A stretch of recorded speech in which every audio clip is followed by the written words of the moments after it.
Olá! Bem-vindo à sexta temporada do PQU Podcast, o podcast para psiquiatras em formação. Aqui é evidência com opinião. Eu sou Vinícius Guapo e é uma satisfação tê-lo como ouvinte. Este episódio foi gravado remotamente. Enquanto durar a necessidade de distanciamento social, as gravações do PQU Podcast serão feitas à distância. Lamentamos eventual perda de qualidade do áudio e contamos com a sua compreensão. Na parábola de provável origem hindu, um grupo de cegos ouviu dizer que um animal estranho chamado elefante havia sido trazido para a cidade, mas nenhum deles estava ciente de sua configuração e forma. Eles disseram: precisamos inspecionar e conhecê-lo pelo toque, do qual somos capazes. O primeiro cego a tatear o animal, cuja mão pousou na tromba, disse: esse ser é como uma cobra grossa. Para outro, cuja mão chegou até a orelha, parecia uma espécie de leque. Outro, cuja mão estava sobre a perna, disse: o elefante é um pilar, como um tronco de árvore. O cego que colocou a mão na lateral do animal disse que o elefante seria uma parede. Outro, que sentiu o rabo, descreveu-o como uma corda. O último sentiu sua presa, afirmando que o elefante é algo duro, liso e afiado, como uma lança. A parábola é muito antiga, tem algo em torno de 3.000 anos, e ganhou vários desfechos ao longo dos séculos, em que os cegos brigam entre si, ou que debatem em busca de uma verdade unificadora, ou apenas que descobrem que nenhum deles detém a verdade sobre o misterioso animal. É com essa parábola que Charles Nemeroff inicia o texto de uma revisão recém-publicada com o título O Estado de Nosso Conhecimento sobre a Fisiopatologia e o Tratamento de Depressão. O copo meio cheio ou meio vazio? Charles Barnett Nemeroff é um dos mais influentes psiquiatras norte-americanos. Atualmente professor e presidente do Departamento de Psiquiatria da Universidade do Texas, em Austin. E a revisão que será apresentada no episódio de hoje do PQU Podcast faz parte de um volume do American Journal of Psychiatry dedicado aos avanços na compreensão e tratamento dos transtornos de humor. O PQU Podcast é uma iniciativa independente, livre de conflitos de interesse, em que trazemos para você, psiquiatra em formação, evidências e opiniões que possam ser úteis em sua prática clínica. Dirigindo para o trabalho, pedalando, treinando na academia ou arrumando a casa, não importa. Você pode levar o PQU Podcast com você para onde quiser. Nemeroff termina seu artigo dizendo o seguinte a respeito de quase meio século de pesquisas sobre a fisiopatologia e tratamento da depressão maior. Abre aspas. É notável o quanto aprendemos. E ainda mais notável o quanto não sabemos. Feche aspas. Comecemos do que é mais básico, o diagnóstico. O diagnóstico de transtorno depressivo maior continua, mesmo após investimentos e avanços, frágil. Uma das fragilidades é a heterogeneidade. Mais de 1.500 combinações de sintomas podem ser feitas, de acordo com o DSM-5, para se chegar ao diagnóstico de depressão maior, ou seja, mais de 1.500 quadros clínicos distintos sob a mesma categorização diagnóstica. Um outro problema é que o diagnóstico continua baseado inteiramente no relato pessoal do paciente, observação de familiares e pessoas próximas ao paciente, assim como a observação do médico. Além das evidentes dificuldades que a fragilidade do diagnóstico traz para a prática clínica, é na pesquisa que ela tem um impacto ainda mais devastador. Epidemiologia, evolução do quadro, tratamento, marcadores biológicos, fisiopatologia são focos da pesquisa clínica sobre transtornos depressivos que dependem da confiabilidade do diagnóstico. Imaginem as dificuldades em se pesquisar em uma área em que o padrão ouro de diagnóstico seja questionável. Cegos apalpando um elefante têm uma chance muito maior de chegar a algum lugar, hein? Mesmo com essa dificuldade incrustada na base da investigação científica, muito foi feito nessas últimas décadas. A revisão aqui apresentada não pretende ser exaustiva, mas sim dar uma visão geral do caminho já percorrido e que direções seguir na busca de melhores tratamentos para a depressão. Várias disciplinas colaboraram e colaboram com a pesquisa em transtornos de humor, e algumas abriram importantes janelas de oportunidade na investigação da fisiopatologia e tratamento de transtornos depressivos. Vamos àquelas que o Nemiroff considera mais relevantes. Modelos animais de depressão foram e são essenciais na formulação de hipóteses e elaboração de teorias explicativas da fisiopatologia da depressão e dos mecanismos de ação de antidepressivos. Mesmo assim, não estão livres de controvérsias. Uma delas é o fato de haver uma dimensão subjetiva da depressão que nunca poderia ser acessada a partir de estudos animais, nos quais o que se pode avaliar são comportamentos, diminuição do apetite, do comportamento sexual, da atividade motora, que são interpretados como correlatos de depressão em humanos, sendo que essa extrapolação é sabidamente limitada. Em que medida esses comportamentos do animal refletem a experiência do ser humano deprimido? Eis aí algo muito incerto. Além disso, existe um caráter crônico ou recorrente do transtorno depressivo em humanos que dificilmente pode ser reproduzido em animais de laboratório. Outro ponto é a relação entre estressores e depressão. Os modelos animais de depressão quase que invariavelmente sujeitam os animais a estressores para induzir comportamentos depressivos. No entanto, os estressores normalmente relacionados a quadros depressivos na clínica são estressores ordinários, comuns à vivência humana, enquanto os empregados em modelos animais são completamente extraordinários, para eles animais. Imobilização, choques elétricos repetitivos, isolamento social, nado forçado.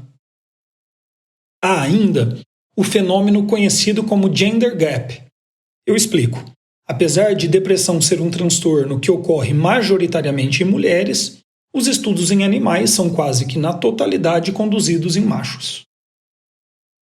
Apesar dos problemas que acabei de apontar, o fato de que boa parte dos comportamentos gerados a partir dos modelos animais serem revertidos com o uso da droga sabidamente antidepressiva confere validade de face a estes modelos. Mais recentemente, modelos alternativos como a criação de cepas de animais com comportamentos depressivos, ou ainda a aplicação de exossomos, pequenas vesículas excretadas por neurônios e células da glia contendo material genético, de pacientes depressivos em animais de laboratório, parecem promissores. Apesar de décadas de pesquisa da genética da depressão, uma questão seminal continua sem resposta neste campo. Como explicar que, apesar de 30% a 50% do risco para depressão maior ser relacionado à genética, ainda não se tenha chegado à identificação de um substrato genético que faça a mediação desse risco? Os estudos de associação genômica ampla, estudos em grandes populações que buscam localizar variantes genéticas relacionadas à ocorrência de depressão, que a princípio geraram grandes expectativas, foram, em sua grande maioria, decepcionantes. O campo de pesquisa vive uma discussão importante sobre o uso de amostras de pacientes minimamente caracterizados como depressivos versus amostras bem caracterizadas. O uso de amostras com pacientes minimamente caracterizados tem óbvia facilidade em sua execução. É mais barato e permite amostras com N na casa de centenas de milhares de pacientes. Porém, tem trazido os resultados que, apesar de estatisticamente significativos, têm pequeno tamanho de efeito quanto à vulnerabilidade para depressão. Além disso, as variantes genéticas apontadas por tais estudos se sobrepõem fortemente às variantes que aumentam o risco de outros transtornos psiquiátricos graves, como transtorno bipolar e esquizofrenia. Estudos com amostras de pacientes com diagnóstico, gravidade e até mesmo subtipo de depressão bem categorizados são a solução para este problema. Mas são raros, demorados e difíceis de serem realizados. Nemiroff, que é um especialista no assunto, sugere direções futuras no estudo genético da depressão. O emprego do score de risco poligênico, ao invés da busca de variantes específicas, é uma delas. A outra, até mais importante, é a necessidade de estudos que explorem a interação entre genoma, epigenética e ambiente. Alguns estudos com essas características começam a dar as caras, mas o autor não tem dúvida em cravar que estamos apenas na infância do entendimento do papel da genética e epigenética na fisiopatologia e tratamento da depressão. Eu, particularmente, não sou um grande entusiasta da área. Mesmo que os resultados forem significativos e com grande tamanho de efeito no risco para depressão, teria que lembrá-lo, ouvinte, que os estudos de associação genômica ampla, discorde e risco poligênico, ou mesmo de interação epigenética-ambiente, identificam associação entre região genômica, seu funcionamento dinâmico e fenótipo, mas não os mecanismos biológicos por trás de tal associação. Mas vamos adiante, não quero desanimá-lo, pelo menos não muito. Será que haveria então alguma característica do elefante sobre qual todos os cegos concordariam? Eu não saberia dizer. Mas sobre o nosso elefante, a depressão, há sim uma concordância quase universal. Maus tratos na infância, seja na forma de abuso físico, sexual ou emocional, ou ainda negligência, está associado a um aumento do risco de transtornos depressivos durante a vida. Esse achado parece tão cristalizado na literatura que Nemiroff aponta que alguns achados clássicos de neuroanatomia da depressão, por exemplo, a redução do tamanho do hipocampo, hoje são colocados em xeque, se seriam primariamente relacionados à depressão ou, na verdade, apenas uma consequência de maus tratos na infância. Charles Nemiroff chama a teoria das monoaminas de uma história bem arrumadinha, limpinha, sobre como 3 sistemas monoaminérgicos seriam os atores principais na fisiopatologia da depressão. Essa doeu em mim, hein? Eu concordo com ele, que infelizmente essa teoria não responde a boa parte das perguntas sobre os mecanismos por trás do transtorno depressivo e seu tratamento. Mas mesmo assim, eu preciso admitir, eu gosto de histórias arrumadinhas, limpinhas. As explicações mais proximais me agradam. Provavelmente por isso também já fui um grande entusiasta do uso de técnicas de imagem funcional, enquanto não me empolgo tanto com teorias a respeito dos processos inflamatórios e imunes para a compreensão dos transtornos psiquiátricos e seus tratamentos. Mas ainda chegaremos à discussão dessas técnicas e modelos explicativos. Antes, sigamos com os problemas da teoria das monoaminas. 1. A reserpina, um agente que provoca depressão de 95% das reservas de serotonina, dopamina e noradrenalina no cérebro, leva à depressão clínica apenas cerca de 15% dos sujeitos expostos a essa medicação. 2. Apesar do efeito farmacológico imediato dos antidepressivos, inibidores da recaptação de serotonina ou duais, os efeitos clínicos classicamente são considerados identificáveis 3 ou 4 semanas após o início da medicação apenas. 3. Os estudos que mediram por diferentes índices a atividade monoaminérgica em pacientes depressivos são contraditórios em seus resultados. 4. Alguns agentes com comprovada ação antidepressiva não têm ação direta em monoaminas. 5. Os inibidores seletivos da recaptação de serotonina e duais alcançam remissão em não mais que 50% dos pacientes depressivos. E 6. Estudos não confirmam a relação esperada entre ocupação de transportadores de serotonina e de noradrenalina e resposta terapêutica a escitalopram e duloxetina, por exemplo. Ufa, já deu, né? É buraco que não cabe mais para uma teoria apenas. Caberia defesa específica em algumas dessas críticas, mas o meu comentário é mais genérico. Até o momento, nenhuma outra teoria chegou tão próximo de um modelo explicativo. E, principalmente, nenhuma teoria foi tão útil, clinicamente falando. Enquanto não surgir nada melhor, não abandonaria por completo a boa e velha teoria monoaminérgica. Afinal, epistemologicamente, uma teoria não é a verdade. Nem se espera que esteja completamente correta. mas sim uma maneira de organizar os dados disponíveis de forma a permitir o avanço do conhecimento, seja por sua confirmação ou refutação. Quando se descobre a verdade, a teoria deixa de existir e transforma-se em fato conhecido, regra ou até mesmo lei. Por isso, repito, a teoria monominérgica teve e ainda tem o seu valor. Eu já disse que o modelo explicativo implícito na investigação da fisiopatologia dos transtornos mentais por técnicas de imagem estrutural e funcional me agrada. Assim, como muitos outros pesquisadores, empolguei-me com a chegada da técnica ao Brasil. Nessa época, eu havia acabado a residência em psiquiatria e estava iniciando o mestrado, ajudando vários colegas na coleta de dados. E a ressonância funcional era a grande novidade e a grande promessa. A discussão de qualquer projeto de pesquisa certamente terminaria com uma sugestão. Você poderia incluir uma medida de ressonância funcional no seu projeto, hein? Pouco mais de uma década depois, milhares de artigos escritos, o resultado é, em alguma medida, decepcionante. Apesar de resultados estatisticamente significativos, com grande frequência o tamanho do efeito é pequeno.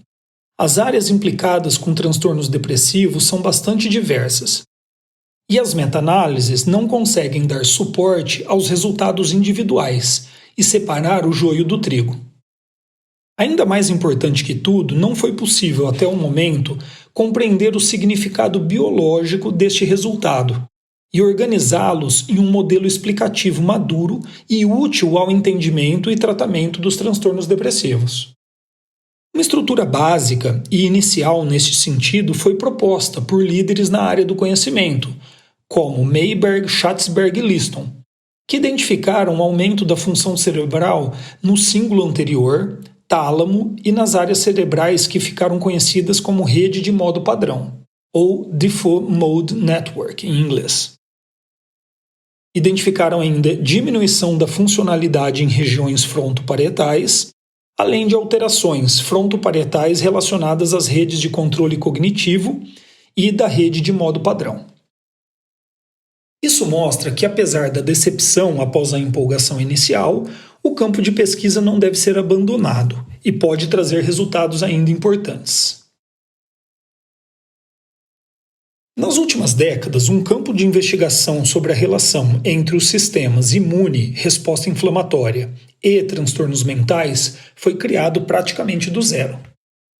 Atualmente, múltiplas meta-análises embasam os achados iniciais de alterações no sistema imunológico inato e adaptativo, marcadores inflamatórios, contagem de células do sistema imunológico, títulos de anticorpos, em pacientes deprimidos.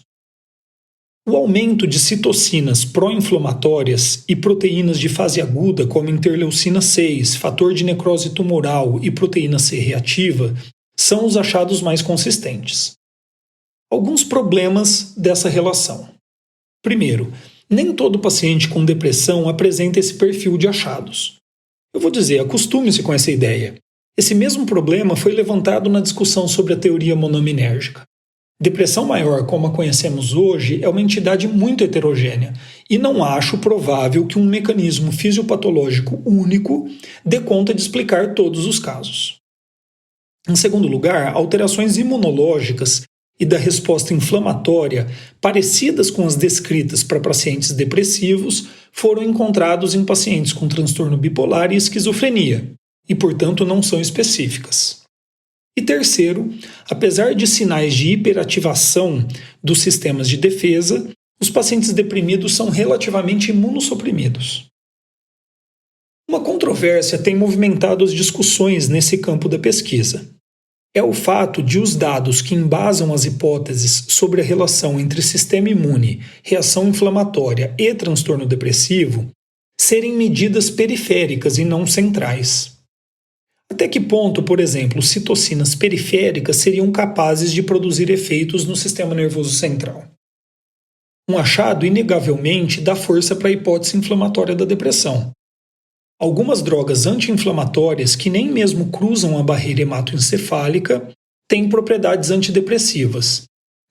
Isso não apenas confirma a associação de inflamação-depressão, como sugere uma relação causal na direção da inflamação para a depressão. A revisão, mesmo que não exaustiva, dos dados a respeito da fisiopatologia da depressão, assim como dos mecanismos de ação dos antidepressivos, mostra que os avanços foram gigantescos, mas que as lacunas são ainda maiores. Tenho essa impressão de que, ao mesmo tempo em que estamos sempre a um passo de alguma nova descoberta que possa impactar nosso entendimento da depressão e, até mais importante, o tratamento de nossos pacientes, continuamos distantes de um conhecimento mais detalhado e completo dos mecanismos por trás de um quadro depressivo. Enquanto não chegamos lá, precisamos continuar oferecendo o melhor para os pacientes. E a solução, por assim dizer, proposta pelo Nemiroff é a medicina personalizada. Nas palavras dele, abre aspas, várias das necessidades ainda não atendidas em termos de precisão diagnóstica e tratamento para depressão maior poderiam ser prontamente tratadas com o desenvolvimento da medicina personalizada em medicina. Fecha aspas. Bastante otimista, hein? Ele segue apontando dois componentes fundamentais da medicina personalizada: identificação de indivíduos em risco de uma determinada doença e a identificação do melhor tratamento para aquele indivíduo em particular. Eu adicionaria mais um pilar da medicina personalizada em psiquiatria: aumentar a precisão do diagnóstico, usando até mesmo de marcadores biológicos, quando possível. O autor descreve a medicina personalizada como inovadora, por combinar um grande número de características únicas de um paciente, incluindo a complexidade de seus sintomas, biomarcadores como imagem cerebral, testagem genética e epigenética, medidas neuroendócrinas e inflamatórias, além de variáveis ambientais e de estilo de vida. Isso tudo com o objetivo de predizer suscetibilidade à doença, auxiliar o diagnóstico, selecionar o tratamento potencialmente mais efetivo e com menos efeitos colaterais. Eu concordo com muito do que foi dito, mas eu discordo de um ponto. Não há nada de inovador no conceito de medicina personalizada, que nada mais é que nossa velha conhecida boa prática clínica. A novidade, e que pode fazer uma diferença muito grande, é a expectativa do aparecimento e amadurecimento de novas técnicas que se somem a tudo o que já fazíamos de personalizados em nossos atendimentos. Entrevista psiquiátrica cuidadosa, com disponibilidade de tempo e domínio técnico, estratégias de criação e fortalecimento da aliança terapêutica e de motivação do paciente para o tratamento, raciocínio clínico apurado baseado na melhor evidência científica disponível, orientação terapêutica e encaminhamento terapêutico de excelência. É claro que quando tivermos exames de imagem, testagens genéticas, marcadores neuroendócrinos e inflamatórios úteis, eles serão incorporados. Será um prazer, na verdade. Ok, opinião dada. Nemiroff segue dizendo que, dada a complexidade e heterogeneidade dos transtornos depressivos, é muito pouco provável que um marcador único seja capaz de predizer com precisão diagnóstico ou tratamento adequado. Após fazer uma crítica aos kits de testes farmacogenéticos disponíveis, com a qual concordamos, ele diz que não há dúvidas que a farmacogenômica, somado a uma variedade de outras informações e exames, terá um papel fundamental em um futuro próximo na predição de resposta antidepressiva. Segundo ele, além da farmacogenômica, as duas outras áreas que prometem muitos resultados práticos nos próximos anos são os exames de imagem e o eletroencefalograma. Essa opinião, ele aponta, vai contra as conclusões de uma força-tarefa da APA de 2019, que foi encarregada de revisar biomarcadores e novos tratamentos. Mas ele elenca alguns estudos mais recentes para apoiar sua opinião. A coisa fica realmente interessante, ao menos para mim, quando ele fala da expectativa que ele tem na criação de enormes bancos de dados, Big Data, a partir, inclusive, de novas tecnologias, vestimentas inteligentes, por exemplo, que monitorarão diferentes sinais do paciente de maneira continuada. O pulo do gato, então, seria o desenvolvimento de inteligência artificial, capaz de agregar em um algoritmo uma quantidade imensa de informações e, assim, predizer desfechos clínicos. Eu fico genuinamente empolgado com isso. Espero viver para ver esse futuro. Mas aqui entre nós, até o momento, a melhor máquina para fazer este trabalho continua sendo a mente treinada e perspicaz de um psiquiatra atualizado e dedicado ao que faz. Espero que tenham gostado. Acesse nossa página no Facebook e siga-nos no Instagram para ficar por dentro de tudo o que acontece no PQU Podcast. Confira em nosso site www.pqpodcast.com.br todos os episódios já publicados, com as respectivas referências organizados por data, autor e sessão. O PQU Podcast agradece sua atenção.